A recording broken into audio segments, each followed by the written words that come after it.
Patrick Watson. I'm an astrologer, and today we're going to be talking about the 10 different types of Aquarius. We're born with the Sun in Aquarius, the diurnal fixed air sign of Saturn, the sign of the eccentric, the activist, the mad scientist. They're independent, inventive, and insensitive. They're rational, rebellious, and rigid. They're aloof and altruistic, but like to be alone. They're abstract, absurd, and absent-minded. They're cool, contrarian, and sometimes they're downright cold. Aquarius is a fixed air sign, so let's break that down. Planets in air signs tend to be more intellectual, fluid, and abstract, delighting in contrariety and controversy, believing in the free exchange of ideas and entertaining the ideas of others even when not actually believing in them themselves. Aquarius is a fixed sign, and so planets in these signs tend to be stubbornly and uncompromisingly committed to these kinds of airy egalitarian notions. Sort of like how scientists don't shrink from criticism of their work, they invite it. And scientists definitely seem to pop up quite a bit with the Sun in Aquarius, as well as Mercury in Aquarius. You have Aquarius Thomas Edison, the inventor of the first commercially viable light bulb. We have Aquarius Charles Darwin, who figured out that organisms evolve. And when it comes to Aquarian scientists studying things that move through the air, we have Aquarius Ludwig Prandtl, the father of aerodynamics. We have Aquarius Marin Soltich, who achieved wireless transmission of power through the air, so you can charge your phone at a distance. We have Aquarius Joseph Mergus, who was the first guy to achieve wireless radio transmission, and many others. It's almost like Aquarius is an air sign or something. What makes Aquarius unique in the zodiac is that it is the sign directly opposite from the Sun's home of Leo. When planets are in the sign opposite to the one they rule, they kind of become their opposite, a kind of anti-hero version of themselves. For example, when Venus is at home in Libra, she's a Disney princess. And when Venus is in the opposite sign of Aries, she becomes Wonder Woman, badass warrior. When Mars is at home in Aries, he's like Wolverine, this rage-filled mutant. And when Mars is in the opposite sign of Libra, he becomes the suave and debonair James Bond. So it is with the Sun in Aquarius. When the Sun is in Leo, it signifies natural and conventional authority or popularity, someone who's comfortable in asserting their identity and individualism and becomes the center of their respective sphere. This is the prom king, the star quarterback, the Hollywood actor. But the Sun in Aquarius doesn't care about being in the center. It doesn't care if it's popular. It's gonna do its own thing. So if the Sun in Leo attracts attention in conventional ways, the Sun in Aquarius attracts attention in unconventional ways.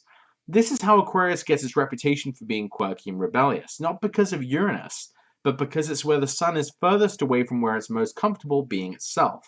It's the one sign that dares to oppose the Sun's sign of Leo. Aquarius is the one sign that dares to question the hegemony of the Sun. I imagine the Sun in Aquarius is like being the child of parents who were really successful and made it, like having Hollywood celebrities for parents. You know, the path of least resistance for your own life would just be to assume the privileges and advantages and achievements of your parents to go on to even greater success. But if you do that, did you really earn that success? Did you really distinguish yourself as an individual if you just do what everyone else kind of expected you to do? Don't you risk living in the shadow of your parents if you just follow in their footsteps? Even though it's hard, being yourself means turning away from the well-trod path of the Sun, of striving for glory and acclaim. Even though you'll struggle cultivating your own identity, talents, and abilities, they would be yours because you earned them.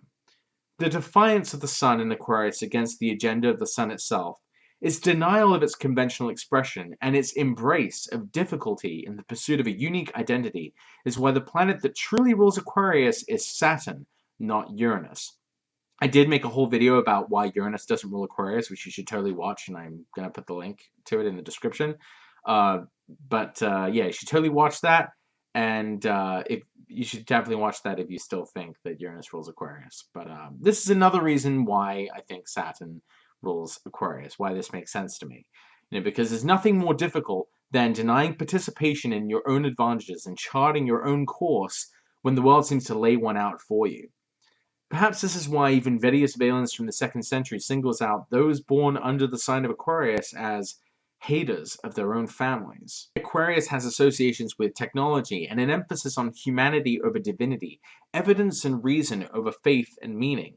Aquarians don't rely on sun-type figures, whether that's gods, leaders, fathers. They trust in their own reason and intellect. They trust in themselves or ourselves as a species. Sometimes this manifests as a cold, calculated corporate conservatism which denies altruism. and you get Aquarians like Dick Cheney and Paul Ryan. Other times, Aquarius comes across as this like progressive, scientific, humanist atheism, which denies intuition and faith. Like, I guess Bill Maher comes to mind.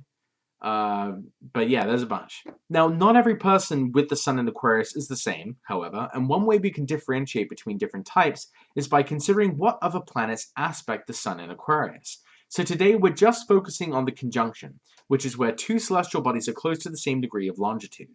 Different planets conjunct the sun in Aquarius equals a different type of Aquarius. Sun conjunct moon in Aquarius. Someone with the sun conjunct moon in Aquarius is an Aquarius on the inside and the outside. Jackie Robinson was born with the sun conjunct moon in Aquarius, and he was an iconic baseball player most famous for heralding the end of Jim Crow and racial segregation in US sports.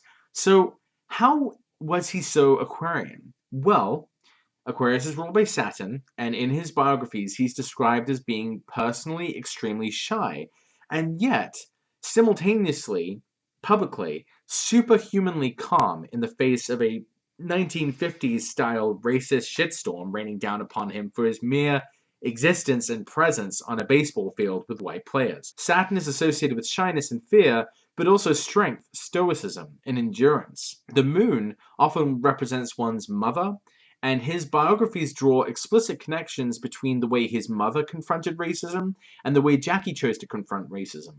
Not with anger, but through a disarming calmness, and with the understanding that racists were victims of their own ignorance. Only an Aquarius moon finds rationalizing away racial hatred comforting. Remember, the sun in Leo is about oneself, but in Aquarius the sun denies itself. The sun denies its own light. And a famous quote from Jackie Robinson sums up this kind of Aquarian perspective, encoded in his own Aquarius sun and moon. A life is not important, except in the impact it has on others. Sun conjunct Mercury in Aquarius. Mercury is the speaker, the communicator, the jokester. Chris Rock was born with the sun conjunct Mercury in Aquarius, and Chris Rock is, of course, a celebrated stand-up comedian. Now, remember, Aquarius is where the sun and what it represents, such as leadership and authority, is denied. And one of Chris Rock's defining attitudes is that he refuses to be a role model just because he's been successful. Here's what he says in his own words.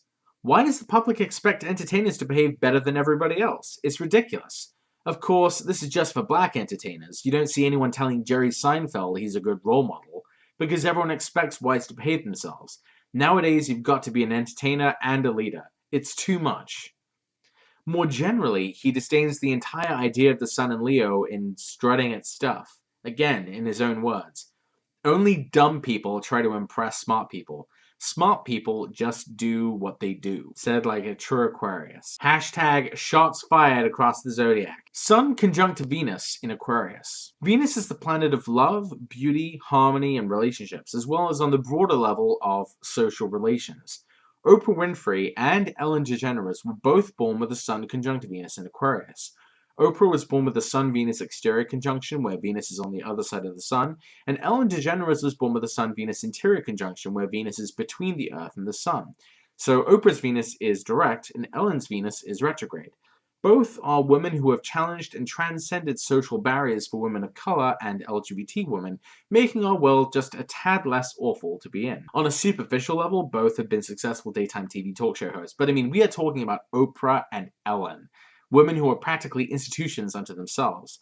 The platforms these women have created have advanced the causes of women by being prime examples of unambiguous success, but both for women of color and LGBT women themselves. This is what Venus promotes. Social progress, harmony, equality, togetherness, and that's what Oprah and Ellen ultimately helped bring about. And, to top off the Oprah-Ellen connection, back in the day when Ellen DeGeneres made her coming out episode, she wrote in the script that her character would first come out of the closet to a therapist. Who ended up playing that therapist in the episode? Oh yeah, Oprah Winfrey. Sun conjunct Mars in Aquarius. Mars is the planet of aggression, violence, and action, and I had several examples to choose from, but this example just tickles me. The film director Michael Bay was born with the Sun conjunct Mars in Aquarius, and of course he's most known for his over-the-top action movies that contain no shortage of explosions. Armageddon, Pearl Harbor, Transformers, Transformers 2, Transformers 3, Transformers 7, Transformers or whatever number he's on now. Simply put, this guy is a huge fan of explosions. When he was a kid, he put some firecrackers on a toy train and filmed the explosions with his mother's camera. The fire department had to be called and he was grounded. And that's how Michael, you can never have too many explosions, Bay, got his start in the explosions business. Sun conjunct Mars in Aquarius. Sun conjunct Jupiter in Aquarius. Jupiter is the planet of beneficence, optimism, wisdom, and most importantly, faith and belief. Someone with the Sun conjunct Jupiter is going to embody these kind of jolly and wise attributes of Jupiter. Eddie Izzard was born with the Sun conjunct Jupiter in Aquarius, and what an Aquarius he is. With the Sun conjunct Jupiter in Aquarius, he's an offbeat, bloody genius and hilarious comedian, but also a wise and generous person, as a philanthropist and now aspiring politician, and is notably a male lesbian. This is someone who certainly marches to the beat of their own drum, and we're all better off for it. Eddie Izzard himself attributes his success to what he calls his self-belief. Remember, Aquarius denies the sun's light. Aquarius is where whatever truth or divinity the sun represents is denied, and you rely on yourself. In philosophical terms, this often comes out as humanism, atheism, relying on ourselves not just as individuals, but as a human race, as a species. This can be summed up very simply in an Eddie Izzard quote that is so Jupiter in Aquarius, I can't even Jupiter in Aquarius right now. He said, "I don't believe in the guy upstairs. I believe in us." Sun conjunct Saturn in Aquarius. Saturn is a planet of limits, constraints, confinements, authority. Aquarius is one of the best signs for Saturn to be in, but it still doesn't mean it's easy. Someone with a Sun conjunct Saturn is going to be someone whose life revolves around these kinds of themes and topics. The Sun and Saturn are two celestial bodies associated with the father, so having these two planets in a hard aspect can usually signify daddy issues. Wolfgang Amadeus Mozart was born with the Sun conjunct Saturn and Mercury in Aquarius, and while there's a lot about him that testifies to his nature as an Aquarius Sun, I want to zero in on the Saturn conjunction. His Sun-Saturn conjunction is about his dad, Leopold Mozart. Mozart was both indebted to and trapped by his father's will. On the one hand, he was formed by his father, because it was his father who saw the great talent in his young son and realized he had to make the most of it. So he trained him and took him all around Europe to perform for kings and dukes and the aristocracy. He made him into the legendary Mozart, the child prodigy. However, as a result, Mozart didn't have much freedom or a normal childhood. Perhaps Michael Jackson could relate. As Mozart matured into an adult, his father continued to try to control his life from his finances, professional engagements, and even his romantic relationships, which caused a great strain between them. Even though they had serious family drama, Mozart was devastated when his father died because of how instrumental he'd been in building him into who he was. The story of Mozart and his father is essentially the story of a father who wanted the best for his son, even when he needed to take a step back, and the story of a son who wanted to be independent, even when he struggled to be responsible. And of course, his father would be accused of being too controlling, since his father was born with the Sun conjunct Saturn as well, in Scorpio. So both the Sun and the father had Sun conjunct Saturn in squaring signs. So yeah, Sun conjunct Saturn equals daddy issues. Sun conjunct Uranus in Aquarius. Uranus is the planet of independence, freedom, revolution, and civil disobedience. Someone with the Sun conjunct Uranus in Aquarius is likely to be extremely independent and not afraid to cause a bit of chaos. Igor Rudenko was a peace activist born with the Sun conjunct Uranus in Aquarius, whose mere existence was a revolutionary threat to a sadly large number of people. He was a white, Jewish, American, gay, socialist, anti-racist, feminist, pacifist, etc. He was a conscientious objector in World War II, refused to work in civilian services, and was put in prison. While he was there, he led a hunger strike in the prison to demand amnesty for conscientious objectors. Once he got out, he went to prison again for defying Southern segregation laws. He was sentenced to a chain gang 3 times longer than the other activists because the only thing the judge hated more than black people was a white Jewish man fighting for the rights of black people. He went to prison a bunch more times for protesting the Vietnam War, the treatment of political dissidents, against apartheid, for gay rights, etc. So this clearly covers the Uranus stuff, but how is he Aquarian? Now remember, Aquarius is where the sun is denied. One's will is denied. And so this is how he saw pacifism, and I quote, "I see nonviolence as a self-disciplinary tool. If I deny myself the right to impose my will or my sense of rightness on a particular problem, then I have to really find other ways of dealing with that problem.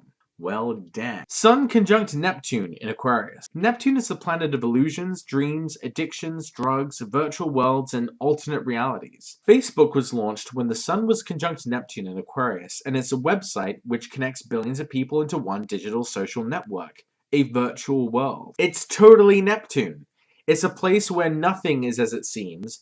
People portray fake versions of their lives. You can't trust the news you read on there. Not to mention that it's a highly addictive digital drug. But nothing is more illusory on Facebook than your own privacy. It's humanity digitized. When you get a service for free, you're the product. Sun conjunct Pluto in Aquarius. Pluto is a planet of extremes. Small things become big, big things become small. The Sun was conjunct Pluto in Aquarius when the first Electoral College was convened to elect George Washington president. Think about it. The Electoral College is what actually elects the president, not the people. It's where a very small number of people make a very huge decision about who the president will be, potentially overriding the will of millions of voters. Alexander Hamilton was the architect of this system. He figured voters couldn't be trusted to make good decisions, so the Electoral College would just be a failsafe, just in case, the people somehow wound up electing a total idiot.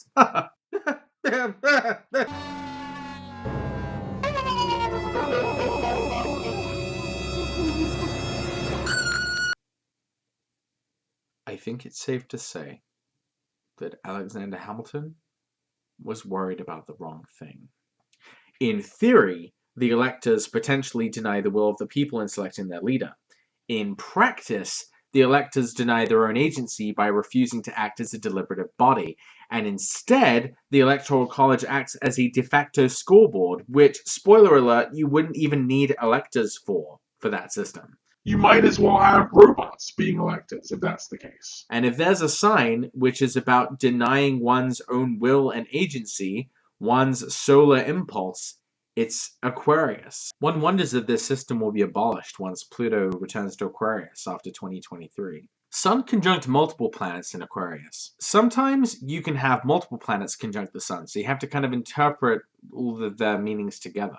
Dmitri Mendeleev was born with the Sun, Moon, Mercury, Venus, and Uranus conjunct in Aquarius, and he's the scientist who discovered the periodic table of the elements. He certainly looks the part of the stereotypical mad scientist Aquarian. In the 1860s, figuring out the correct underlying order of the elements was something every chemist in the world was trying to do. Like most Mercury-Uranus people, he had a flash of genius insight. He considered that he did not actually have all the elements to make a complete table. Not only did this revelation allow him to place each known element in its proper place, but he was able to predict the properties of undiscovered elements.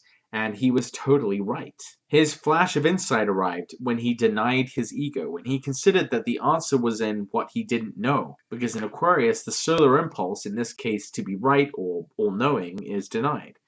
This sort of captures some of the Sun, Moon, Mercury, and Uranus stuff, but what do we make of Venus? Well, in his day, Mendeleev was a somewhat controversial figure, not for his discoveries in chemistry, but because he was considered a bigamist, technically. He was married with 2 children, and he had a pretty classic midlife crisis at his Uranus half-return at age 42, when Uranus was in the opposite sign of Leo, opposing his Sun, Moon, Mercury, Venus, and Uranus.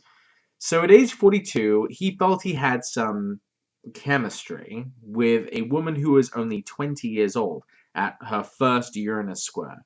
And he acted in ways which can only be described as creepy. So she was 20, he was 42, already a world-famous scientist with this massive beard, married with 2 kids, and he was writing this woman love letters, holding up books when she went to class, and generally being a total creep. He then proposed to her and threatened that he would commit suicide if she didn't say yes, which is totally normal. Somehow they actually did end up getting together after a few years and had 4 children of their own, while he coldly and Aquarianly dismissed his first wife so he could examine his new wife's table of elements. He had to bribe an official in the Russian Orthodox Church to get his first marriage annulled so he could get married to his new wife. So, yeah, that's what the Venus thing was about. If you like this episode, please give it a like. Let me know what you think in the comments below. Share this video on your social media. Share it with that Aquarius friend. Get a big kick out of it. And subscribe to my channel to make sure that you don't miss any of my future videos. And if you're super awesome, please consider supporting me on Patreon with even just $1 to help me make sure that I keep coming out with good